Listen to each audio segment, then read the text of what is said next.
Before we start this story, don't forget to subscribe to the channel and leave your like. We're on our way to 1,000 subscribers, and with your help, we'll get there. The night was cold and silent when a fragile cry echoed through an isolated village in the heart of Ghana. In the small mud and straw hut, a young woman, exhausted and weak, held a baby in her arms. Her eyes were full of tears, but not of joy, but of sadness and despair. She knew she couldn't raise this child. Hunger and poverty were constant companions, and she had already lost 2 children to malnutrition. Heartbroken, she made a cruel but necessary decision: to leave the baby on the doorstep of someone who could give her a better life. That silent dawn, little Amara was left on the doorstep of a woman known in the village for her coldness and rigidity, Mother Kimmy. She was a respected shopkeeper, but with a hardened heart. When she opened the door and found the baby curled up in a basket, her eyes narrowed. She didn't want another mouth to feed. But, for reasons no one ever knew, she took the child inside and raised her, not as a daughter, but as a servant. Years passed, and Amara grew up alongside Mother Kimmy's biological daughter, Zura. From an early age, it was clear that there was a difference between the two. Zara received the best fabrics, the best necklaces, the best education. Amara, on the other hand, was treated like a maid. Her day began before sunrise, lighting the fire, sweeping the floor, and carrying water from the river. Despite the harshness of her life, Amara flourished. Her face had a rare beauty, and her kindness made even the village elders care for her. But this only fueled the envy of Zara, who despised Amara for stealing the attention of others, even though she was only an adopted girl. At the age of 18, Amara finally discovered the truth about her origins. One of the village women, in a moment of anger at Mother Kimmy, revealed, "Do you think she's your real mother? You were abandoned. If it hadn't been for pity, she would never have given you a roof over your head." The ground seemed to disappear from under her feet.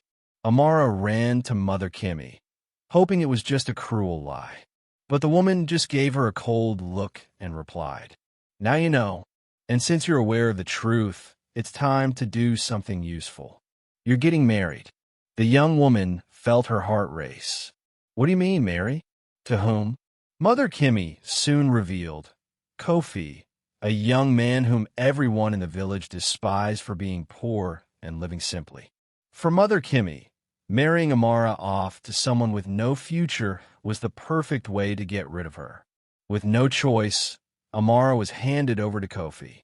With tears in her eyes, she thought her life was over. But what she didn't know was that this marriage would change her destiny forever. Don't miss this incredible story. Subscribe to the channel now and leave your like so you don't miss a single detail.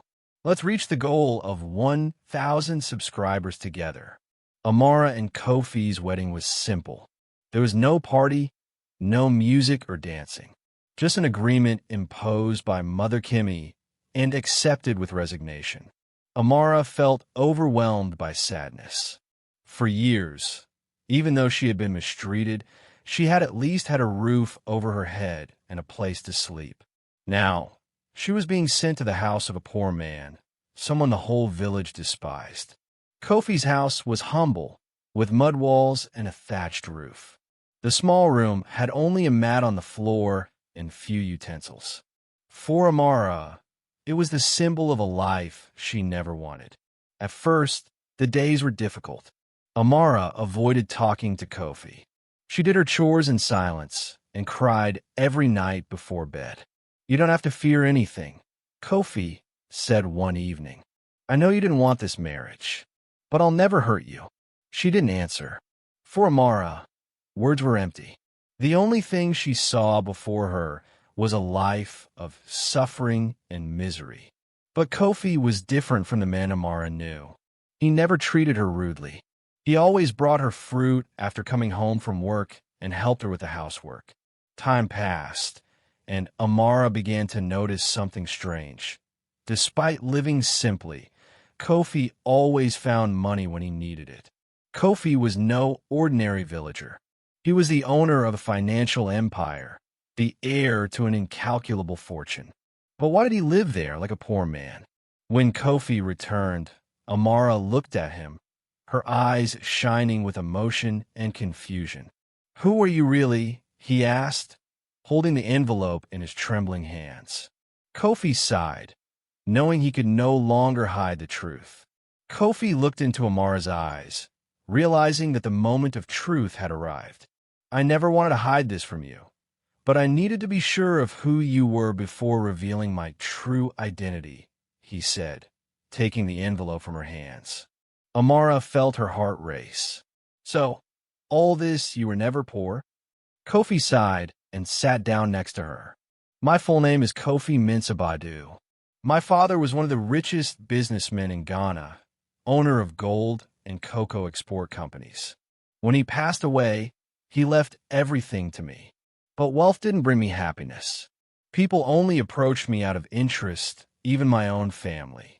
I wanted to find something real, so I came to this village. I wanted to live like an ordinary man and discover what really matters."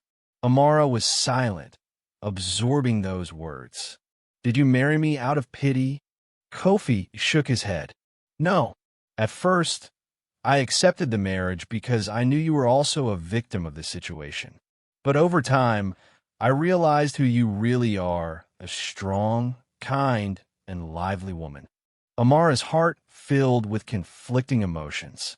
Part of her was still hurt by the hard life she had led. Another part wondered if she had finally found someone who truly valued her. But Kofi's revelation did not go unnoticed in the village. The next day, rumors began to circulate. Some people began to treat him differently. The news also reached Mother Kimmy and Zara. When Mother Kimmy learned that the poor man she had given Amara to was actually a billionaire, she was shocked. Panicked, she went to their house with Zara, who was now desperate to turn the marriage around. "Kofi, honey, we've had a big misunderstanding," Mother Kimmy said, smiling falsely. "Amara was never the right choice for you. But Zara, my blood daughter, was always destined for something greater." Zara, dressed in her best clothes, tried to get closer. "Kofi, why don't you marry me? I've always liked you. I'm sure we can be happy together," she said, trying to touch his arm. Amara felt a lump in her throat. Despite everything she had suffered, she still felt the fear of being rejected. But Kofi stood up, his expression firm. "I'm not a prize to be traded. I choose Amara." Mother Kimmy was speechless. Zara, furious, let out a scream of frustration. Amara looked at Kofi, feeling for the first time in her life that someone had truly chosen her, not as a burden, but as a woman who deserved love and respect. But what would happen next? Now that everyone knew the truth about Kofi, would Amara's past finally be behind her? Or would new challenges arise? After the humiliation suffered in front of the entire village, Mother Kimmy and Zara left in anger, but Amara knew that this would not be the end. They would not give up so easily. In the following days, news of Kofi's true identity spread like wildfire across the savannah. People who had previously ignored him now tried to get closer, offering sudden friendship and unexpected favors. Kofi, however, remained the same simple and humble man he had always been. But Amara's life changed drastically. For the first time, she felt that she had value. Kofi not only treated her as an equal, but encouraged her to grow. "You don't have to live in anyone's shadow anymore, Amara. I want you to study, travel, and discover the world. Money should not be a prison, but a tool to achieve your dreams," he said, holding her hands. It was the first time anyone had asked her what her dreams were. Amara decided to accept the opportunity. With Kofi's help, she began to learn to read and write better, studying business and administration. She wanted to help Kofi manage his fortune, but with a noble purpose, to help other young women who had gone through the same suffering as she had. But Zara's envy and Mother Kimmy's bitterness knew no bounds. Determined to regain her position, Zara devised a cruel plan. Knowing that Kofi trusted his wife, she spread rumors that Amara was only interested in the money and that, as soon as she had access to the fortune, she would abandon him. Some people began to question Amara's intentions. Even though he didn't believe the rumors, Kofi could see that Amara was being affected by them. You need to prove yourself, Amara, not to others, but to yourself. Determination shone in her eyes. She decided to open her own organization to help orphaned and abandoned girls like she had once been. If there was a purpose for all she had suffered, it would be to use her pain to save other lives. Time passed, and Amara became a respected woman, not because of Kofi's wealth, but because of the impact she had made on the lives of so many girls. Mother Kimmy and Zara, on the other hand, saw their evil ways turn against them. Zara became known as the woman rejected by the richest man in the region, and her arrogance drove away all suitors. Mother Kimmy lost her prestige in the village, as everyone realized how much she despised the daughter she had raised. When they realized that there was nothing more they could do, mother and daughter left the village without looking back. Now, Amara and Kofi were closer than ever. She had found her true strength, and he had found the genuine love he had been searching for. But there was still one final challenge before their story could have a definitive conclusion. Time passed, and Amara saw her life change in ways she never imagined. The love between her and Kofi only grew, but there was still something that needed to be resolved.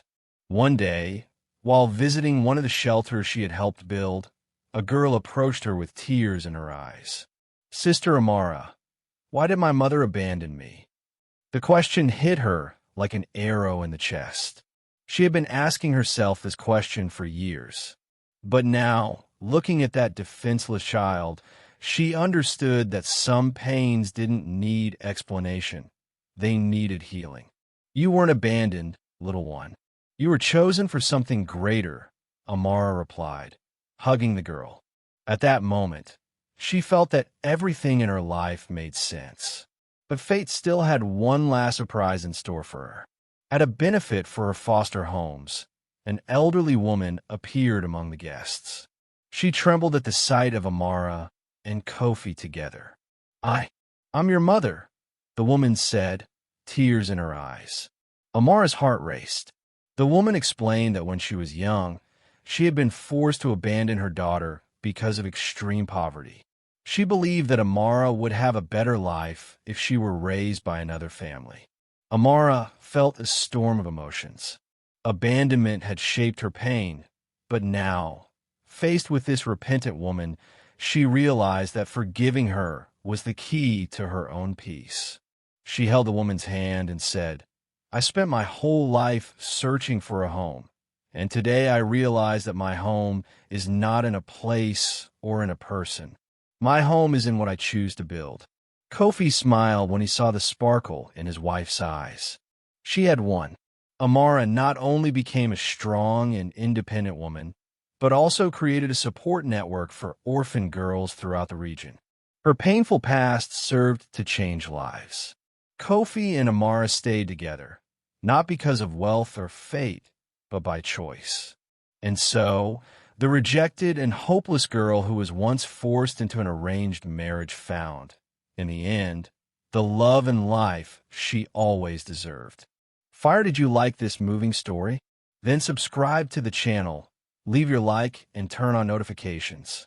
We are heading towards 1,000 subscribers, and with your help, we will get there.